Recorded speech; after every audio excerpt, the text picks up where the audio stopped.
আজকে অনেকগুলো তাল শাঁস কেটেছি। এবার এগুলো বিক্রি করবার জন্য বাজারে নিয়ে যাই। যত তাড়াতাড়ি বাজারে নিয়ে যাব, তত তাড়াতাড়ি বিক্রি করে বাড়ি ফিরতে পারবো। যাই।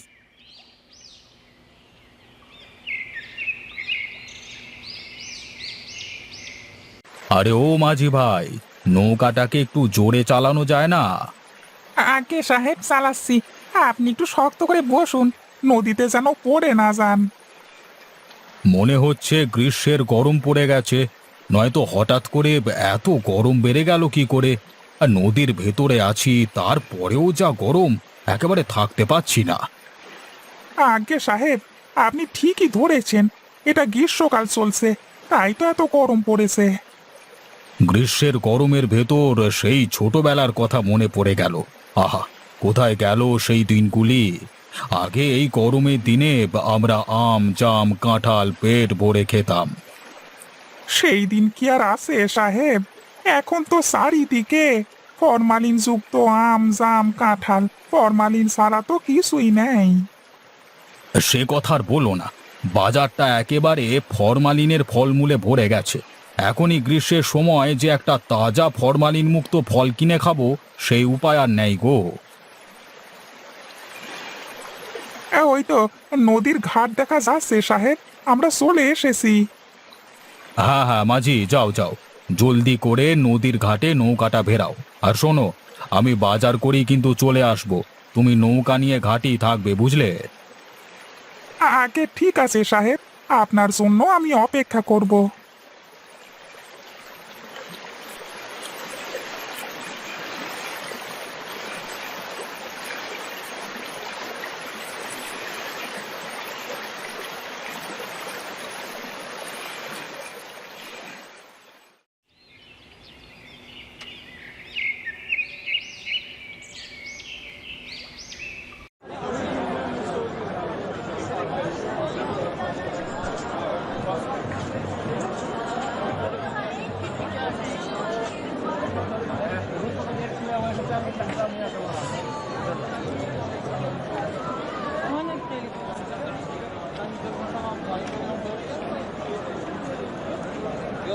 আরে এই গ্রীষ্মের দিনে তালের শাঁস আবার কোত্থেকে আসলো?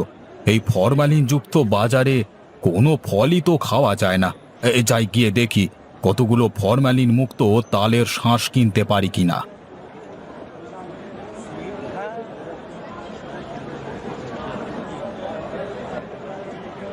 আরে, এই অদিনে গ্রীষ্মের সময়ে তালের শাঁস আপনি কোথায় পেলেন? দেখে তো মনে হচ্ছে একেবারে তাজা তালের শাঁস। আগে হ্যাঁ জানাব, একেবারেই তাজা তালের কচি শাঁস। আজকে সকালেই গাছ থেকে নামিয়েছি। আমাদের গাছটাতে আবার গ্রীষ্মকালই তাল শাঁস হয়ে যায়। তাই তো এই অদিনেই তাল শাঁস নিয়ে এসেছি বিক্রি করতে। গ্রীষ্মের দিনে এত জলদি তালের শাঁস দেখে আমি খুবই অবাক হয়েছি। তা তোমার এই তালের শাঁসের দাম কত করে? আমি এক কাঁদি তালের শাঁস নেব, বলো তোমাকে কত টাকা দেব? আগে সাহেব, এক কাঁদি তালের শাঁসের দাম মাত্র 50 টাকা। তবে আপনি চাইলে 10 টাকা কম দিতে পারেন। আচ্ছা ঠিক আছে, আমি তোমাকে 50 টাকাই দিচ্ছি। তুমি আমাকে এক কাঁদি কচি দেখে তালের শাঁস দাও তো। আর শোনো, তালের শাঁসগুলো খেতে যেন খুবই মিষ্টি আর সুস্বাদু হয়।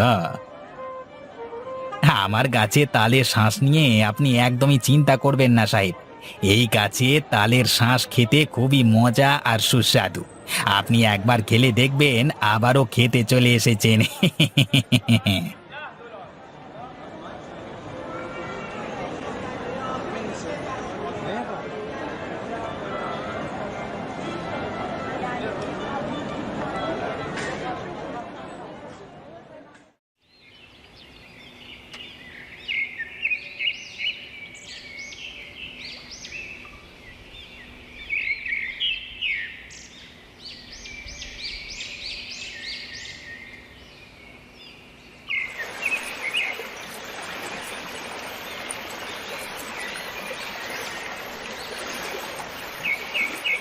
এই গ্রীষ্মের সময় তালের শাঁস পেয়েছিলাম বাজারে, তাই এক কাঁদি তালের শাঁস কিনে নিয়ে এলাম। আগে হ্যাঁ সাহেব, তা তো দেখতেই পাচ্ছি। ইচ্ছে করছে একটা তালের শ্বাস খেয়ে দেখি কিন্তু নৌকাতে তো কোনো দা বা বঁটি নেই, সে কেটে খাবো।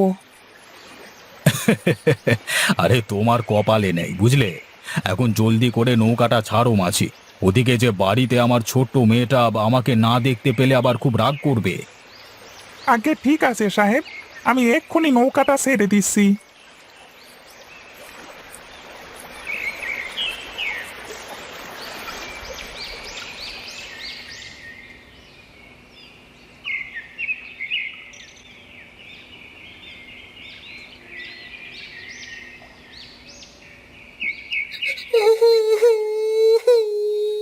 মা, ও ও মা, বাবা কোথায়?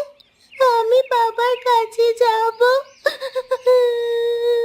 বাবাকে যে কোথাও দেখতে পাচ্ছি না।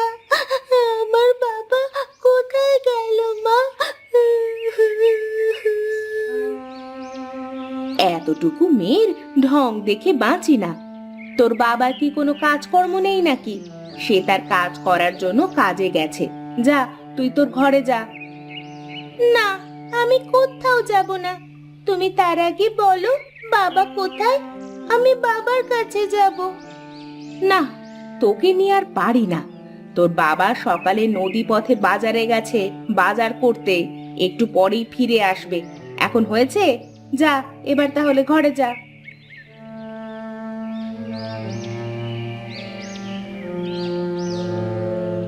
এই দেখো মামুনি, তোমার জন্য আমি কি এনেছি। একেবারে তাজা আর কচি তালের শাঁস। তালের শ্বাস? তালের শ্বাস আবার কি বাবা? এই নাম তো আগে কখনো শুনিনি।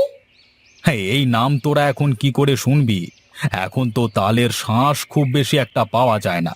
যদি পাওয়া যেত তাহলে তোকে এনে খাওয়াতাম, তখন ঠিকই চিনতে পারতিস বুঝলি। তাহলে তো আমার কোনো দোষ নেই বাবা। যদি তুমি আমাকে তালের শ্বাস খাওয়াতে, তাহলে আমিও তালের শ্বাস চিনতে পারতাম। হয়েছে মা হয়েছে, এখন থাম। এখন তোকে আমি একটা তালের শাঁস কেটে দিচ্ছি। যা, তোর মায়ের কাছ থেকে ওই বঁটিটা নিয়ে আয় যা।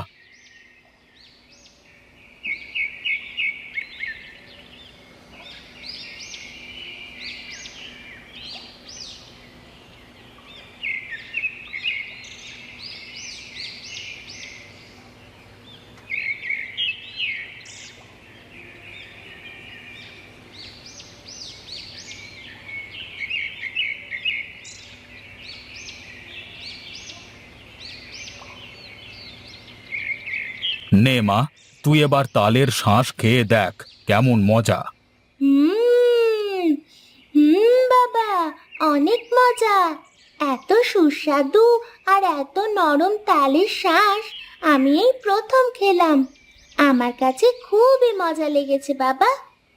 ইস, যদি আমাদের গ্রামে এই তালের শ্বাস কিনতে পাওয়া যেত, তাহলে আমি আরো তালের শ্বাস কিনে খেতে পারতাম। ওগো, কতদিন হলো তোমার চাকরিটা তো আর নেই। যদি তুমি এই তালের শ্বাসের একটা ব্যবসা দিতে পারো এই গ্রামে, তাহলে দেখবে খুবই ভালো হবে। গ্রামের সবাই তালের শ্বাস যেমন কিনে খেতে পারবে, ঠিক তেমনি তোমারও ভালো ইনকাম হবে। আরে গিন্নি, তাই তো, এভাবে তো কখনো ভেবে দেখিনি। তুমি তো ঠিক কথাই বলেছ। আমি চাইলেই তো এই গ্রামে একটা তালের শাঁসের ব্যবসা দিতে পারি। দাঁড়াও দাঁড়াও, আমি কাল থেকে তাহলে তালের শাঁসের ব্যবসা শুরু করে দেব। দেখব এই গ্রামের মানুষ তালের শাঁস কেমন পছন্দ করে।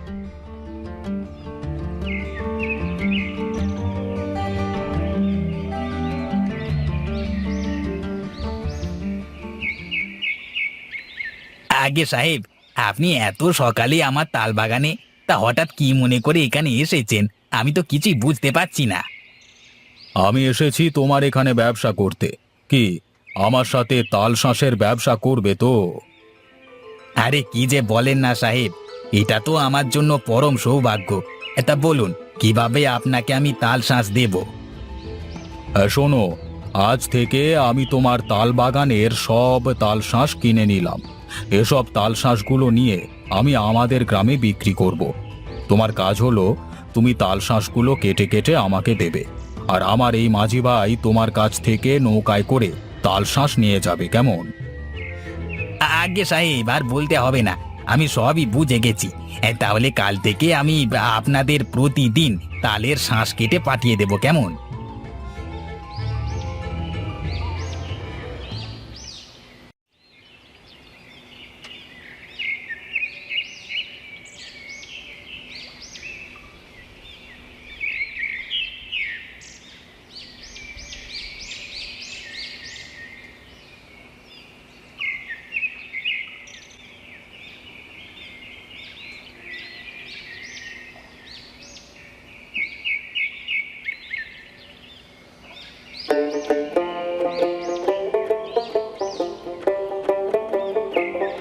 আহ কি মজা আর নরম তালের শাঁস।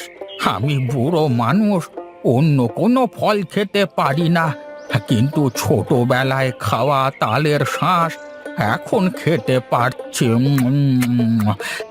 কি যে ভালো লাগছে বোঝাতে পারবো না রফিক। হ্যাঁ দাদু, আপনাদের জন্যই তো এ আয়োজন।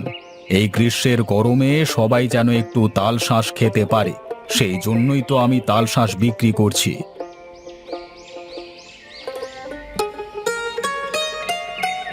আমি কি দেখছি রফিক, শহরে চাকরি বাকরি ছেড়ে শেষে কিনা তুমি গ্রামে এসে তাল শাঁসের ব্যবসা করছো? আগে হ্যাঁ মোড়ল মশাই, গ্রামে বেকার না থেকে কোনো কিছু করে খাওয়া ভালো। তাছাড়া আমি এই ব্যবসাটা শুরু করেছি যাতে গ্রামের সবাই ফরমালিন মুক্ত ফল মানে তালের শাঁস খেতে পারে। সেই সাথে ছোটবেলার সেই হারিয়ে যাওয়া তালের শাঁস খাওয়া ফিরিয়ে এনেছি। আপনিও একটা তালের শাঁস খেয়ে দেখুন না মোড়ল মশাই। তালের শাঁস আমি খাবো? তুমি কি এই গ্রীষ্মের গরমে তালের শাঁস খাইয়ে মারবে নাকি? আগে মোড়ল মশাই, আপনি এক টুকরো খেয়ে দেখুন। আরে বাহ, খুবই মজা। এই তালের শাঁস খেতে তো খুবই মজা আর সুস্বাদু। এই গ্রীষ্মের গরমে তালের শাঁস খেতে যে কতটা ভালো লাগছে রফিক, তোমাকে বোঝাতে পারবো না। তুমি আমাকে আরো কতগুলো তালের শাঁস প্যাকেট করে দাও, আমি বাড়িতে নিয়ে যাই, সবাই মিলে খাবো। আর তোমাকে আমি ভুল বুঝেছিলাম গো, তুমি আমার কথায় কষ্ট পেও না রফিক।